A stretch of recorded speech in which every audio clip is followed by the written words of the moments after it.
Welcome to Three Count Commentaries. This is your host, MongoSlade. Today, we're going to bring you another article from our favorite turd, Michael Sidgwick, written May 13th, 2024. It says, the critical mistake AEW keeps making. And the critical mistake that AEW keeps making is that they keep reminding you how they saved wrestling. So, the subheading of this article is, All Elite Wrestling did save wrestling, but are the constant reminders ruining the feeling? So, AEW saved wrestling.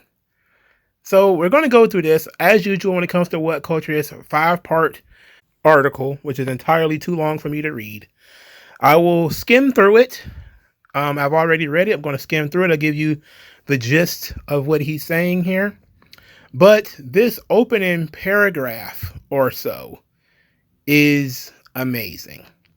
AEW was a babyface promotion. They brought back blood and unscripted promos, delivered state-of-the-art wrestling matches, took the piss out of WWE when the fans wanted receipts, booked in Jon Moxley, a great heroic champion that fans hadn't seen in years and years, elicited a frenzied energy that resuscitated pro wrestling as much as its superb, detail-heavy storylines. AEW was the babyface promotion, past tense, the lack of leadership surrounding the brawl-out debacle, various misadventures into a sports entertainment direction, the numbing sense that they've signed everybody and done everything, a general creative decline, the malaise that was always going to impact the promotion 5 years in, the feeling has in fact gone, caught in a never-ending we're so back, it's so over cycle. AEW is no longer the red-hot, life-affirming pro wrestling product it was in 2021. Holy guacamole. That's a little over 2 paragraphs. And what is this? I was in for it, brother. I'm locked in. You telling me that AEW has state-of-the-art wrestling matches? You mean it's not like those matches that you saw in Japan or you saw all over the indies featuring the same guys that you saw in Japan and all over the indies, and that the real point of AEW was to bring all of that stuff to television? State-of-the-art, by the way, means something like never seen before. You know, the highest end. Again, these things have all been... Ring of Honor has done this crap. TNA had done this crap. New Japan had done this crap before. All right. The action heavy matches, I guess you could say. We call them, the flippy matches and stuff like this. He said they booked in Jon Moxley a great heroic champion that fans hadn't seen in years and years. I don't even know if that's true or not because I don't remember it. I'm not even going to argue with something I don't even remember. But the let's get to the point here. AEW used to be a babyface promotion. That's true. A lot of what happened with AEW can be attributed to some poor creative. Some of it can be attributed to some poor booking. But what I think generally what happened, and I know a lot of people tend to say, well, Vince left. And, people like Triple H and the creative direction of WWE changed. But no. What happened really is people started to see past the veneer of AEW. There was a aura around AEW, especially when it first came out. Everything and everybody was essentially brand new. Okay? Everything that they did, they mentioned that it was going to be the exact opposite of WWE. WWE releases was mass releasing talent. AEW had Tony Khan coming out saying, we'll never do that. We'll never mass release talent. We will never do that sort of thing. WWE had a reputation for never listening to the audience. And AEW would be like, oh, the audience is the most important thing. We listen to our audience. This is what people wanted the whole time. They wanted people to listen. And that was how AEW got by for the first 2 or 3 years. They were going to use the talent that Vince McMahon didn't care about. They were going to take those guys in and use them right. They were going to bring in Andrade and Malachi Black and Miro and all of these guys, give a guy like Cody Rhodes a chance. They were going to give smaller independent wrestlers a chance.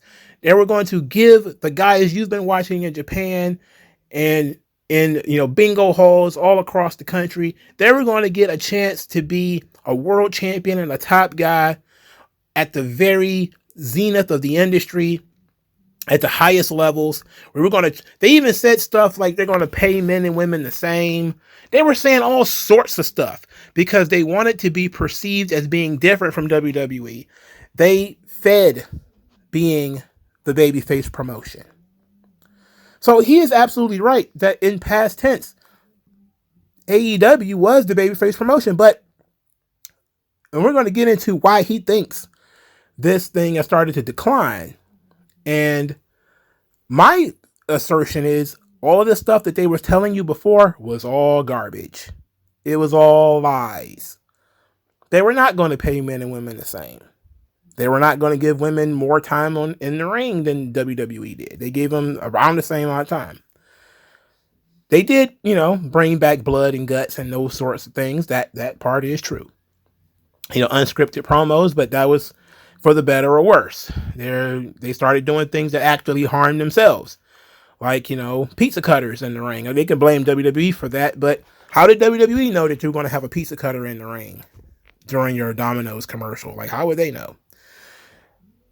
But what really happened is behind the scenes stuff started to occur. How Tony Khan addressed Big Swole was a big issue. And I think that was one of the many turning points towards WWE and AEW. When Tony Khan went out of his way basically to denigrate Big Swole, everybody started saying that, oh, Tony Khan is not that much different than Vince McMahon. But he's a nice guy, so we're not gonna go there. We're not gonna do that. But then over time, these things started to, Tony Khan's presence and some of the stuff that he was saying started causing issues. But let's get back into this article. So Sedgwick in his article is talking about AEW being the babyface promotion. Now he's talking about mostly on screen as he starts discussing the storylines. The first storyline he's talking about here is the Outcasts versus Saraya or whatever. And how AEW is positioned as being the babyface promotion. And people like Saraya would come in with their WWE branded entitlement, thinking that they're superstars. And then he said, basically they botched it with a bunch of awful finishes and cheating and that kind of stuff. And kind of led people to sour on AEW. And then he says this, and this is very interesting. This idea of AEW as the purely good spiritual home of pro wrestling that must be protected at all costs, in addition to throttling the ticket-selling philosophy of personal animosity, is arrogant. And this mentality, off-putting, especially when AEW as a wider product is lacking, has crept in elsewhere to become the defining narrative. So his belief is that AEW trumpeting itself as the sacred home of professional wrestling, the place where that, wrestling was saved, is off-putting and it's cocky and they need to be humble. AEW, your swag too different. Your bitch too bad. They'll kill you. Don't you realize this? So apparently AEW just needs to be a little bit more humble. So all of the no-selling, the lack of character development, the lack of emotional attachment to talent, the poor creative decisions, those sorts of things, no, that's not the problem. The problem is you tout yourself too much. I agree with you that you saved wrestling, but you talk about it too much. I mean, my God, just shut up. Just shh. Let's do it on the low. What is this guy? Okay. So he starts talking about the creative element again. And basically the element became the Elite or AEW fighting off against some kind of invading force. He talked about in 2022, it was the Outcast. In 2023, it was the Elite versus the Blackpool Combat Club. And basically Bryan Danielson and William Regal and all these people, Moxley, positioning themselves as superstars and, guys who did real wrestling over, people like the Elite. So basically he's telling the story that pretty much every year AEW has to do a story in which AEW itself is positioned as a babyface promotion to fend off invaders, to protect itself from invasion. So then he says this, we're on page 3 already, believe it or not. I didn't read the whole thing. It says, the Tony Khan idolatry underpinning this program is masturbatory. There's more than a hint of the God complex to it. You can't lay your hands on TK. He saved wrestling for you and for the families of everybody trying to make it into the business. It might all be a lot easier to stomach if it still felt like AEW had saved wrestling. If AEW was still on its invincible streak, the entitlement hard-coded into the DNA of the promotion is just getting a bit much. Just promote unqualified great shows with no self-aggrandizing approach. That's how to get the feeling back. A feeling by definition cannot be forced. It must be felt. But here's the thing, brother. The reason people even gave AEW a chance was because of all this stuff they were doing. This is... wait a minute. Again, the reason people were giving AEW a chance is because they were touting themselves as being a place that was not afraid to be pro wrestling. They're pro wrestlers, and this is a pro wrestling show, and you can say the word pro wrestling, and this is not sports entertainment, and sports entertainment is for the bad guys and the villains and all this kind of stuff. And this is why so many people were excited about AEW. They wanted to talk about how AEW was different. They wanted AEW to show them how they're different. Now, I get it. 5 years later, it's a bit much. It's too much. They're talking too much. Even though I don't really agree with it in the first place. But I see how it, when it was the only selling point for the company, is that we're not WWE. Eventually, you do have to come up with something else. But, oh well.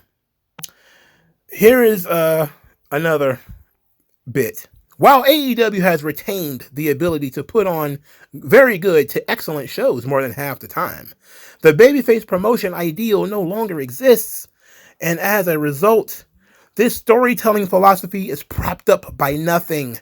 To put it more succinctly, AEW is effectively breaking the first rule of storytelling, engaging by low or middling interest levels. Its fan base is too sophisticated to fall for it. AEW is telling you that it's great, and that what it stands for is great, and that you should think it's great. AEW, AEW, AEW. It's pandering. AEW are playing to the gallery. This bid to create a cultish siege mentality is off-putting if you aren't mega loyal, devout weekly watcher who either earnestly loves everything AEW does or desperately wants to believe in the vision. If you are a discerning fan with a slightly diminished faith in the process, this rah-rah stuff is eye-rolling. You have to believe that the brand is the star, a big stretch if you've lost the feeling. This is a really, really good point. This is a really good point. And it's, you know what? It's something a lot of people were saying very, very early. And as a matter of fact, I'm pretty sure, I forget which, it was some wrestler said that, if you're cheering for the promotion and not the guy in the ring, it's a problem. There's a reason why there is no WWE chant. There's a TNA chant, there's an EC dub chant, there's an AE dub chant. But there's no WWE chant for a reason. They try to get over the personalities. Well, everybody else was putting over the promotion. And while people can lose faith in an individual person, if people lose faith in the promotion, then that's a problem. So I think that he's saying something that a lot of us, the cult mentality, some of us have been calling it a cult the entire time. The elites basically, fomented a cult before AEW was even formed. You have to be in a cult to think that the Young Bucks are good, for God's sake.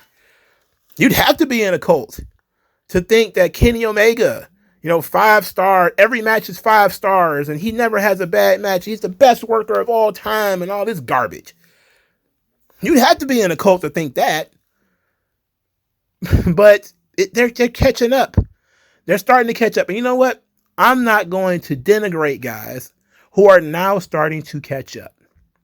This Sidgwick guy, he's always been more of a New Japan booster anyway.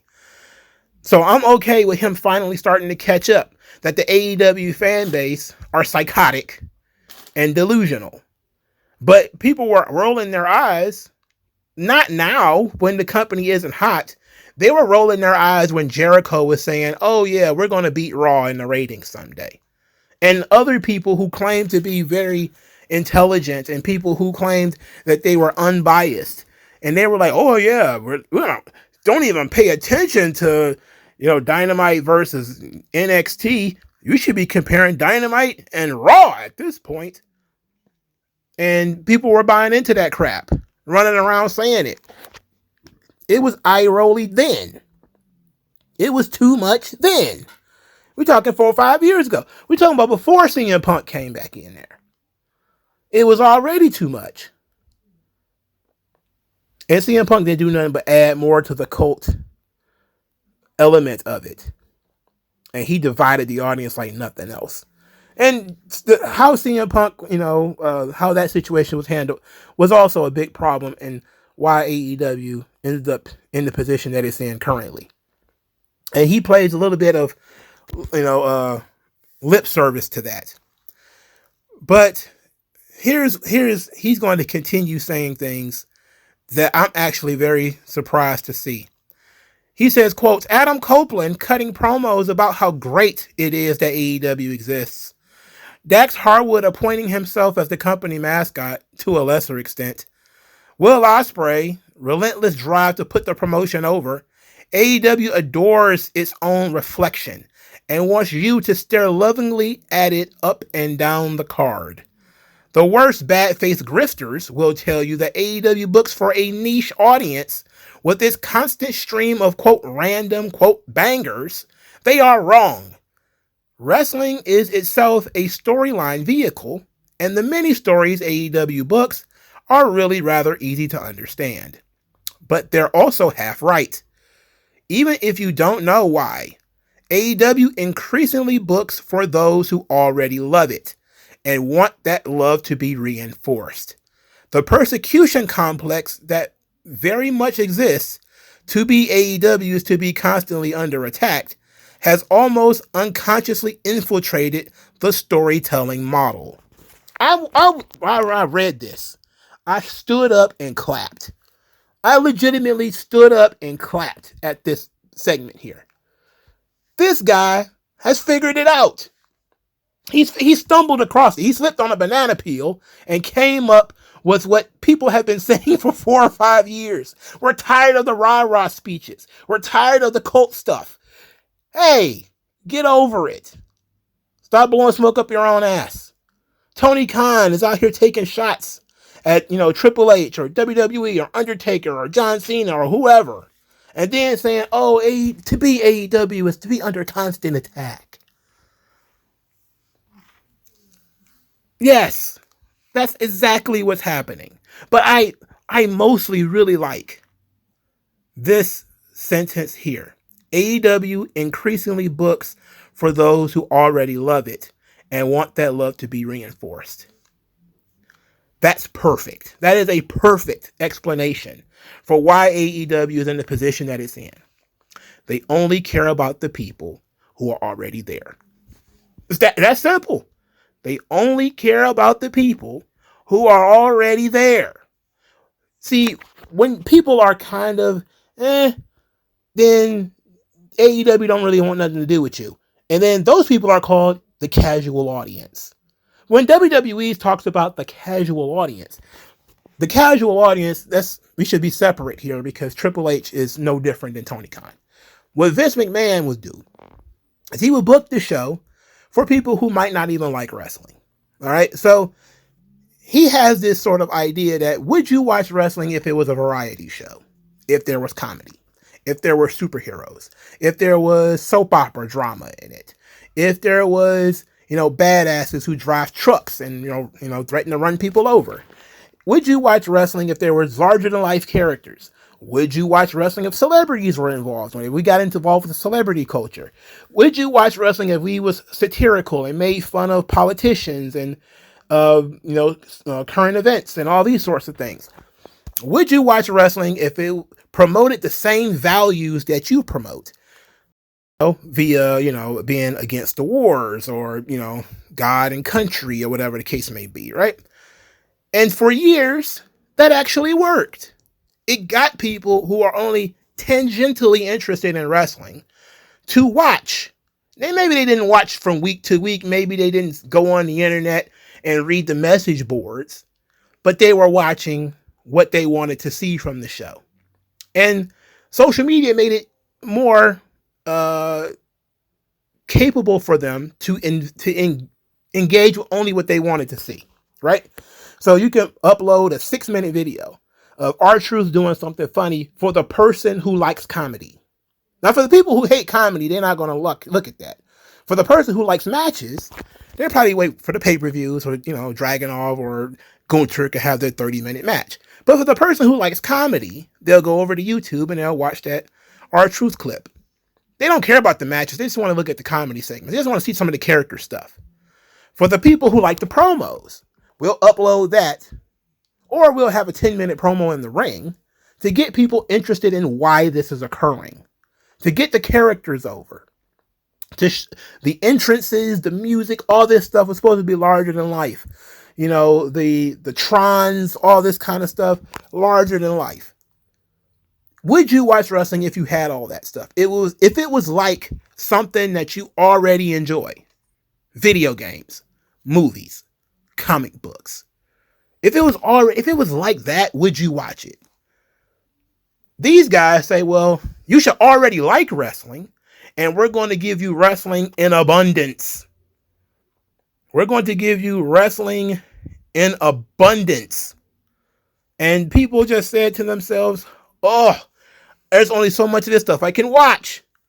There's only so much of these people I can take. You got to peel it back a little bit. And I was one of the people saying that, okay, Vince, you need to have some wrestling. Because I do like wrestling. But when the match is cold and it's 12 minutes with 2 commercial breaks, brother, that is a recipe for people to turn the channel. I'll just catch the rest some other time. Unless you're like, Alvarez or me or Solomonster or somebody like that who does a review. Then you're a captive in your chair watching Harley Cameron matches because it's a pain in the ass, man. At least do me the favor of keeping that shit short, which they don't do. They never do that. Nobody does it anymore. I wish we could dip Vince in the fountain of youth and at least take part of his brain and put it in Triple H's brain. We don't need the whole brain. We don't need the sex trafficking stuff or, but we do need like do-rag Vince and, Mr. McMahon. Like we need some of that crazy shit that he had going on in his head, mixed with some of the stuff that Triple H does. Just a little bit. There's got to be like a good gray area there. It doesn't exist. So Sedgwick continues. In reality, to be AEW is to do wrestling storytelling to an elite level. It's time that Tony Khan grasped that all over again to start showing people that AEW is great without telling them. AEW as the savior of wrestling has long since become a cheap gimmick. AEW can't be the stakes. AEW should be the backdrop to the stakes. Personal issues draw money. Hatred draws money. Well, yes. We've been saying that. And people have been saying that for years, man. People have been saying that for years. This entire article is all about how AEW has to stop putting itself in the center of storylines. That's really what they're saying here. And while I agree with that, because it's repetitive and quite dumb, there's more to it than that. There's more to it than no more. The elite are trying to protect the company from outsiders or, wrestler X is representing AEW in a competition against these people or whatever. There's no more of that. How about we have good characters, good stories? How about we actually do things that increase the audience? You know, I'm not saying you have to have your own R-Truth. I'm not saying you have to have your own 24/7 title. Maybe that stuff was too silly. Maybe it was too gimmicky. But that you have to be able to do something that increases the audience. That's what AEW needs to do. Their biggest mistake isn't that they keep telling people that they're great, because nobody listens to you when you self-promote. You can only call yourself great so much before people start, kind of blocking that part out. And McDonald's is going to talk about how great McDonald's is all the time. That's just what they do. Eventually, you become numb to that. What people don't become numb to is bland storytelling, bland characters, inconsistent writing. There's no heroes. There's no villains. And when you have matches the way that you have matches, the way you book matches, or you allow guys to perform in these matches, where these guys get injured. Because look at the amount of injuries that AEW has. And look at how the ratings have plummeted since those injuries started. MJF, Adam Cole, Kenny Omega. Just so many guys are injured. Danielson is in and out injured. You can't have a consistent story if guys are consistently out hurt. I mean, that's just one of the many things that's the problem here. So telling AEW to be a little humble, be humble, and it's like, okay, I guess. But it's still not going to fix the problem. You can stop talking about AEW, we're the best wrestle. You can stop doing that if you want. It's not going to make people watch the show, because there still needs to be things on the show that people want to see. Book things that people want to see. Stop booking for the minority. This isn't a relationship, man, where you trying to reinforce your love for your wife or your girlfriend. We're not having anniversaries. We're like, oh, another year together, honey. That's not the kind of relationship I have with a wrestling show. All right. That's not the kind of relationship I want with a wrestling show. And if you do, you're probably in a cult. Like, share, subscribe. I'll talk to you guys later. Peace.